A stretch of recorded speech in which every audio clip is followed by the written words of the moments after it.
right. Hello, everyone, and welcome to the very first episode of the Lockdown Lowdown. I am your host, Misha Aravena, and on this show, we are going to be talking about movies. We're going to be talking about TV shows. We are going to be talking about books and any kind of current political affairs that we find interesting.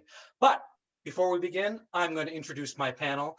To the left, I have the amazing, the incomparable Mr. Andrew Stupart. Say hello. How you guys doing? It's good to take a break from Stupart News and be on the panel tonight. Awesome stuff. And to the bottom of my screen, I have the legendary Mr. Alex Pope. Say hello. Thank you. Nice to be here. All right, guys. So our very first topic is going to be a very fun topic, and it's called Hasta la vista, Mr. Trump, or You're Fired.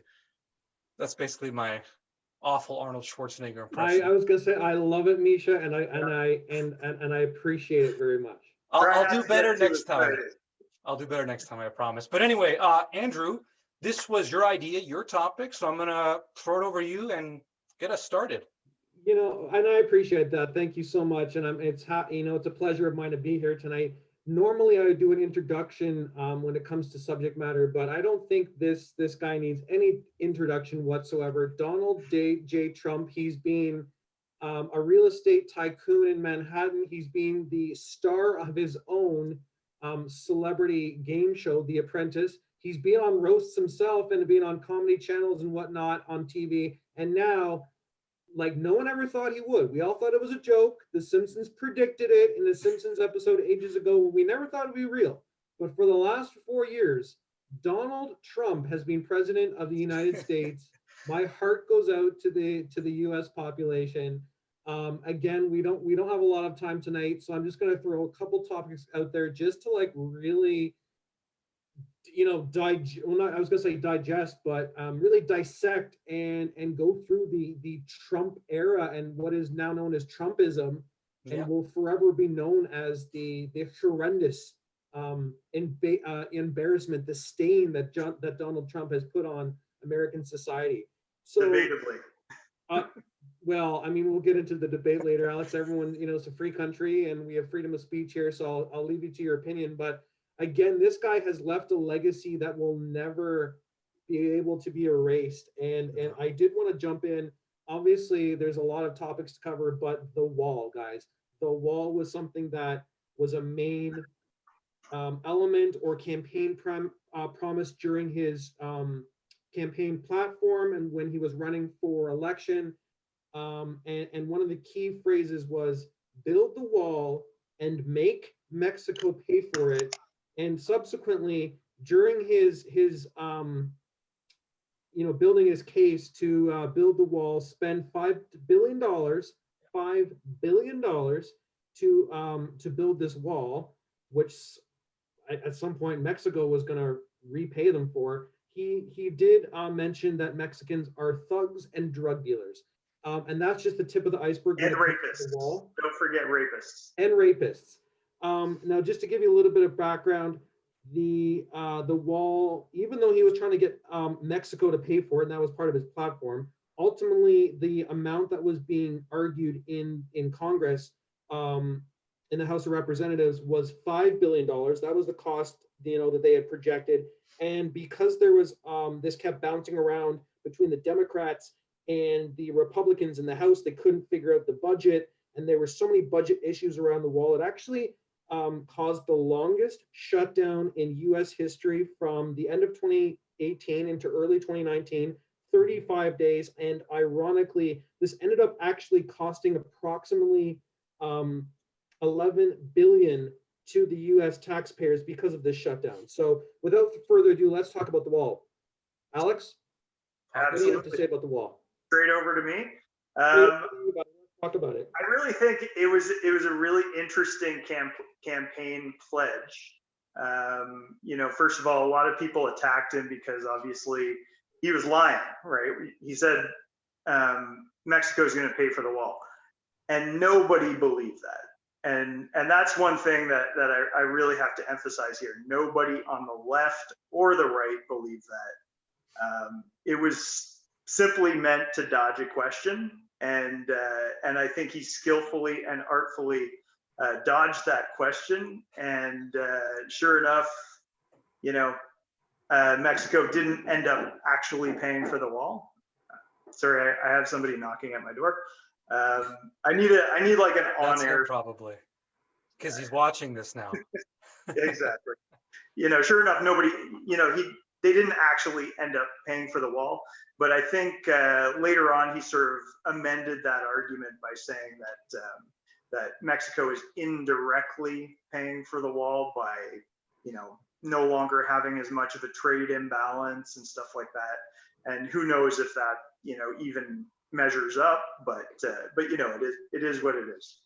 And overall, I think it's an interesting campaign pledge because it's a very visual thing. A lot of Trump's supporters identified with Trump because he's the first person that they felt that was actually listening to what they had to say. And he was going to be the first president that they'd seen in their lifetime that actually delivered on their promises. Yeah, no, I was just going to say, Alex, to your point, I think a lot of people just thought he was real. He was quote unquote relatable because he spoke like a lot of people would speak at the bar, which a lot of politicians wouldn't because they're public figures. They're in the public eyes. So I think a lot of, for lack of a better word, uneducated people are just unaware. People were like, yeah, that's how my friends and I talk at a bar. Like, that's a real guy. So I'm going to vote for him. No? Yeah. No, yeah, I agree with you. I mean, nobody actually knows Trump, right? Like you don't know him. He's a billionaire from New York. Like he's not necessarily somebody that you can actually identify with, but I think Trump's background sort of lent himself to this. I mean, he's always been sort of there on construction sites, and when they're building these big skyscrapers, he's always been known for sort of like chumming around with the average everyday worker. So he has like decades and decades of experience of sort of like talking the way they do and that type of thing. A certain phrase comes to mind. I didn't even put this on my phone when I was making notes because I was so disgusted by it. I couldn't even put it on the phone. But I think one of the key phrases that we remember would be grabbing them by the pussy. Yep. Oh, that was. Whoa! Stupor. Let's take it easy here. Right? You went too far there, Andrew. No, but you're right. You're right. No, and you know what? I said a vulgar word on the show here, and I'm not happy about it. But that's something that he said, and I think between him sort of sensationalizing the whole, to your point, Alex, the visual aspect of the wall, and then saying things like grab him by the female anatomy. There's just been so I don't see how those two things are related. But no, what I'm saying is like he's just one of those people who speaks his mind and just says whatever he wants to say. There's never a grain of truth to it. And actually I did want to open up another topic because I will make those connections. So something that I wanted to talk about was social media and being able to talk to the normal everyday person. Obviously, social media is a very powerful tool for brands, for individuals, as well as politicians and people who have influential power. Again, that could be a politician, that could be a celebrity, a performer, whoever. Social media has only been around for around 15 years in the sense that we know it with Facebook, Twitter, Instagram, and stuff. And it's such a powerful tool. And I guess what's different about social media compared to a press conference and traditional media would be the fact that press conferences, everything is measured, everything is approved, and there is that approval process with a team. Whereas when Donald Trump goes to his Twitter, that's Donald Trump just speaking his mind, spewing whatever he wants to out of his mouth, and there's no press secretary or campaign director to stop him, and he can just say whatever he wants. So I want to talk a little bit about to your point, Alex, and I'm trying to make it all make sense here, is he's good at talking to the average person, as you said, sitting in the bar or what have you. And he talked to a lot of average people on social media, and he did a lot of stuff and said a lot of crazy things on social. So how do you guys feel about his legacy on Twitter? He is, there's no question, and I think all three of us will agree on this, that he is by far the most successful Twitter troll of all time. He is commendable for that, at the very least. It's unbelievable that dunking on Rosie O'Donnell won him the highest office in the land. It's never been seen before, and I don't think we'll ever see it again based on how social media is treating it now.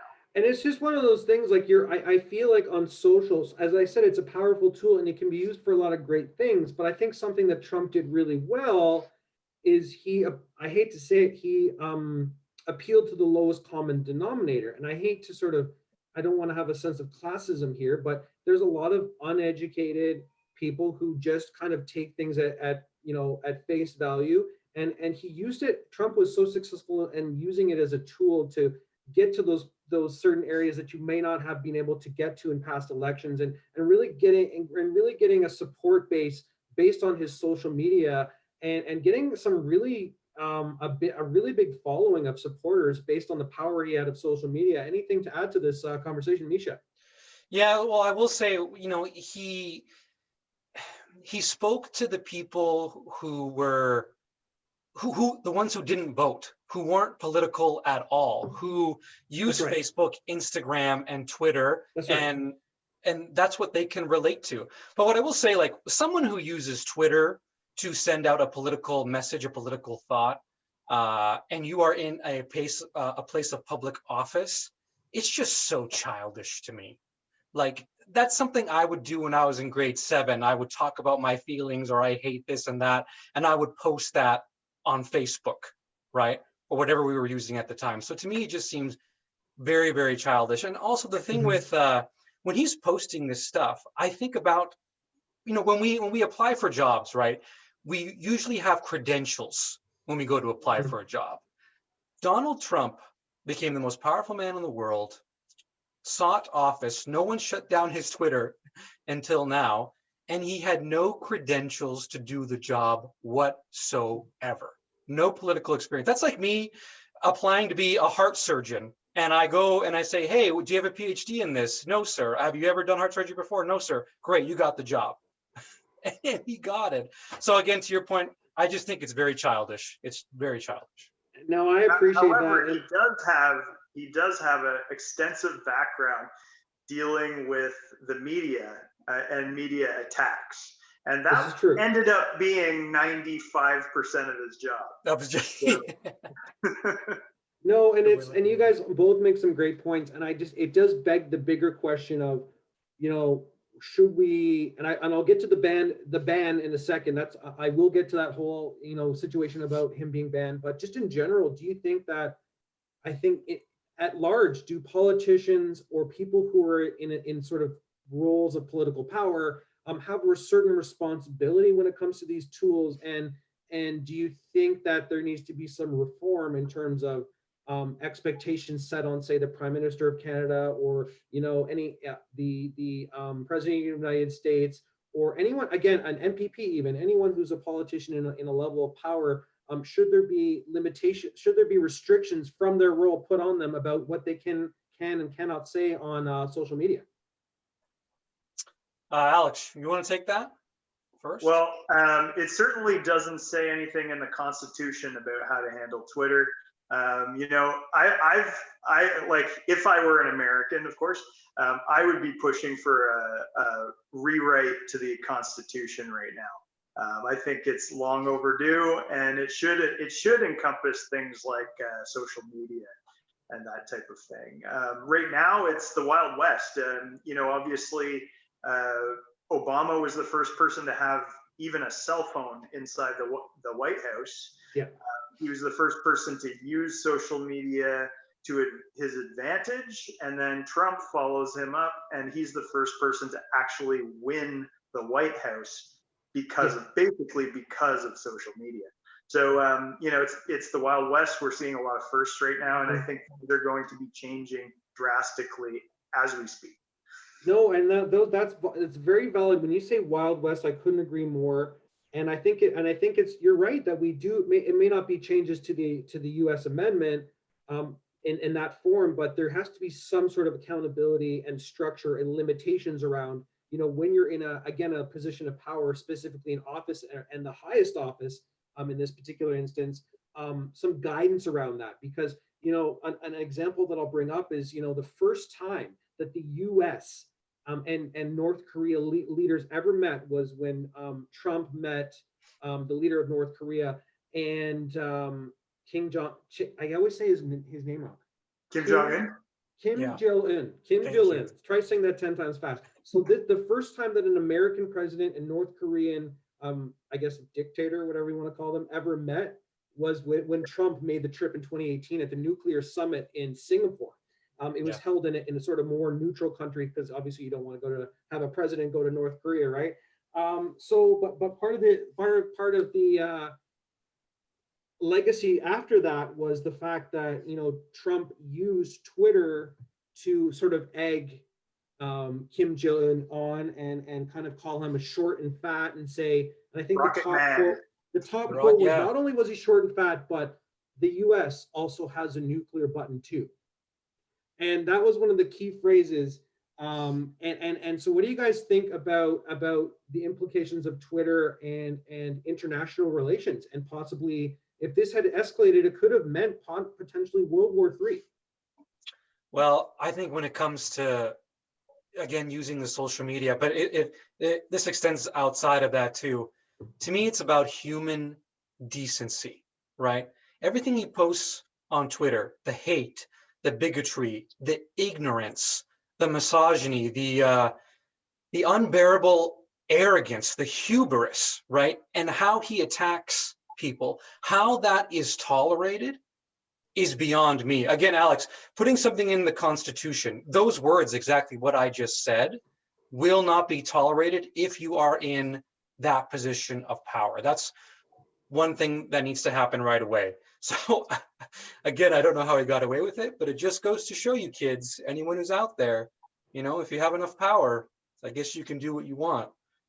But yeah, so I know, to your point, I think it goes to human decency. Wow. No, that's and that's really true, because we do see a lot of cyberbullying. I have a cousin who's 16 gets cyberbullied, and that's something we didn't have growing up. And now we're in an age of cyberbullying, whether it's tweens, teenagers, or the president of the United States. It seems to just be, anyone, even if you're in that high level of power, you can be a bully on social media. And I think that we need to set a good example, and that starts with Trump. One more key item that I do want to talk about on this, and then we can move on the whole topic of censoring social media. Obviously, Trump has been banned permanently on Twitter because, again, to my earlier point, yes, you're applauding Misha, and I think a lot of Americans and Canadians and in the international community is applauding that right now. Yeah. But one, obviously there was a reason behind the ban, and there's a lot of there's a lot of concerns around misinformation, violence that can occur because of the stuff that he's doing on Twitter.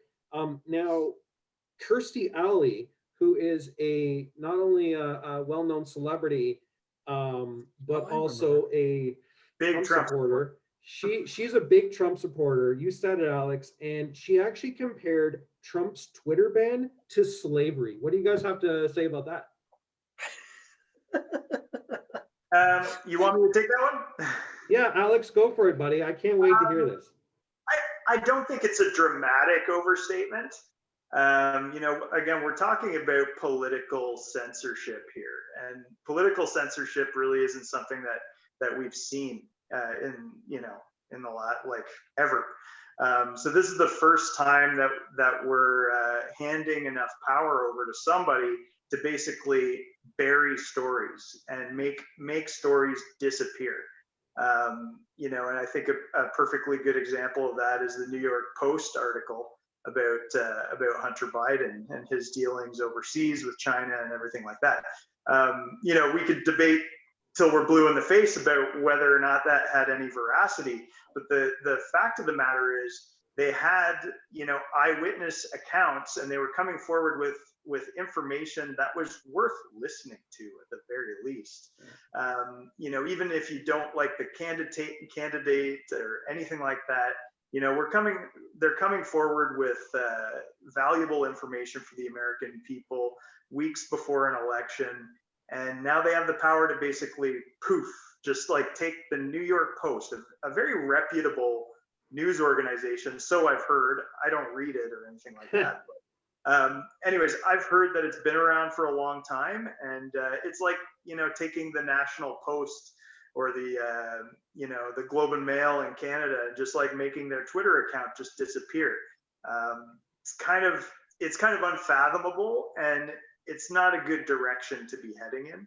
And of course, Jack Dorsey follows that up right away with this sort of alligator tears apology, like, it wasn't handled very well and everything like that. It's like, okay, well, reinstate their account and let them put the article back on. Now, so I hear that, and you know what? I'm all for freedom of speech. I am a very verbose and passionate person. I like speaking my mind, and I do believe in a sense of freedom on social media, and that people to an extent should definitely have like the ability to speak their mind. Now, I think what I would counter to, and maybe Misha, you can chime in as well, would be, in this case, we saw the riots where, everyone's aware that obviously he didn't want to concede the election to Biden. And so obviously he had his supporters rally, and this horrendous situation occurred where, the Capitol building was overcome with Trump supporters who were rioting and just causing a ruckus and a horrible disruption. I wonder if the safety of the politicians in the Capitol building, as well as just the safety of the U.S. citizens alone, is only protected when shutting down his account. I feel like it was not quite a life and death. Well, actually, it was a death situation, because I think there was 4 or 5 fatalities that were a direct result of the riot. And for that reason, I think in those extreme times, that shutting down his Twitter account was necessary. Misha, what do you think? I think it was absolutely necessary, because it got to a point, I was talking with a couple other people, where this guy became absolutely unpredictable. And I saw a lot of reports and news articles about him and his people questioning his sanity, that he in the White House, he seemed to be losing it. And there's nothing more scary than a man who is, or woman who is insane and has power. So it was absolutely the right thing to do. And again, the fact that they shut that down, what Miss Ali said, it's not linked to slavery. Instead of posting 5 or 6 times a day, you should be concentrating on writing legislation, passing bills, campaigning, funding, and actually helping people, right? Instead of your own propaganda to better yourself. He only cares about number one, and that's himself, right? By the way, guys, spending the last 2 weeks before he exits office trying to what's the word I'm looking for here? Oh God. Fade into the sunset. They're trying. Yeah, maybe I'm just getting old. But yeah, they're trying to get him out of office. They're spending 2 weeks passing this. What do you call it? Impeachment. Get rid of the president. Impeachment. They're trying to impeach him in the last 2 weeks. Yeah. Do you think that's something that actually benefits the people? That's a perfect example of where not really anything is being done, that should be. So. Oh, I 100% disagree with that. So I don't know if I'm sure you're aware, Alex, that it takes 2 impeachments, successful impeachments, I should say, before a president can never run again.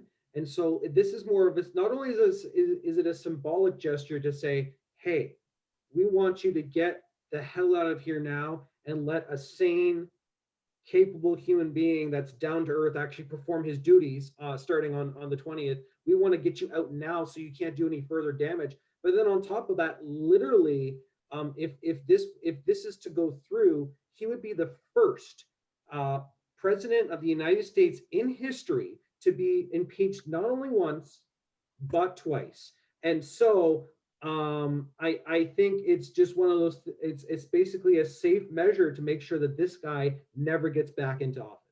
I'm glad that there was a second impeachment, actually, because when there's two impeached, because when you get impeached, that's kind of a serious thing. Oh my God, he was impeached. But the fact that he has two impeachments by Congress on his record, it just makes the first one look like bullshit. It makes them both look like bullshit. It makes it look more like a joke than anything else. And that will be his legacy. Guys, I hate to interrupt. I mean, we could keep talking about this forever, but we're almost out of time. Do we have any last minute thoughts before we finish up here? I have a thought. Just sort of continuing on that, I think that the impeachment, I was really excited at that moment because I thought this is a great opportunity for Joe Biden to step in and be the unifying president that he claimed that he was going to be. He claimed that he was going to be the president for all Americans, and I was like, great, this is a perfect opportunity. Because obviously impeachment really doesn't serve much of a purpose at this point, and it would be an excellent opportunity for him to step in and lower the temperature and also showing leadership over his party by getting them to back off on the impeachment thing. Sure enough, that moment passed and missed a beautiful opportunity to be that unifying president.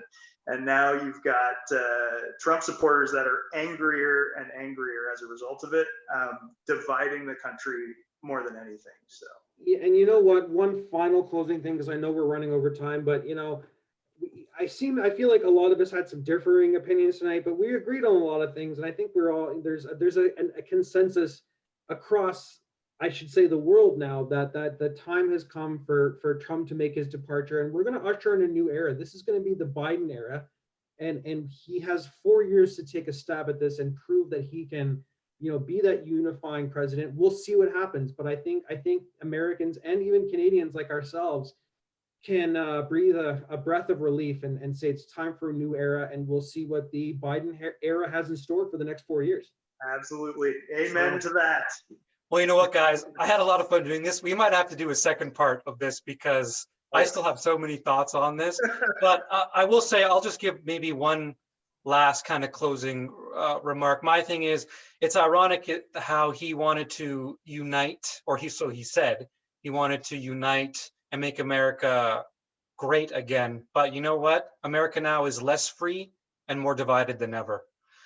And on top of that, before we close this, I just want to say, I want to give a shout out and thank you to the Cinephiles, Mr. Jeff, Mr. Edwin, Mr. Eric, and Mr. Michael. Without them, this show would not exist and it wouldn't have started. So I want to say thank you to them. But that's all we have for today. We will see you next time on the Lockdown Lowdown. Thanks for joining us on our very first episode, and we will see you all next time.